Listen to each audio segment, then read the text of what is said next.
শোনেন, টিএমসির কেউ বলছে আমি নাকি নারীদেরকে অপমান করেছি, আমার ওয়াজকে কাটিং করে ছাড়ছে। কিন্তু আমি আপনাদের জানিয়ে দিই, নারীদের ইজ্জতের দাম 2 লাখ টাকা আমি ঠিক করিনি, মমতা ব্যানার্জি ঠিক করেছিল।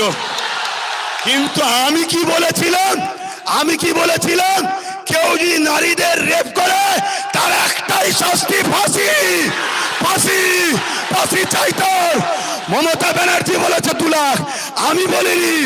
আমি বলেছি সংযুক্ত মোর্চা সরকার এলে, ভাইজান ক্ষমতায় এলে, যেসব নারীরা পেটের জ্বালায় খারাপ রাস্তায় যাচ্ছে, ওয়াকফ সম্পত্তির টাকা থেকে, দৌপত্তির সম্পত্তির টাকা থেকে, পৌর দপ্তরের টাকা থেকে ওই মেয়েগুলোকে খারাপ রাস্তা থেকে তুলে নিয়েছে, ওদের কর্মসংস্থান দেবো, নারীদেরকে বাঁচাবো। এটা আব্বাস সিদ্দিকীর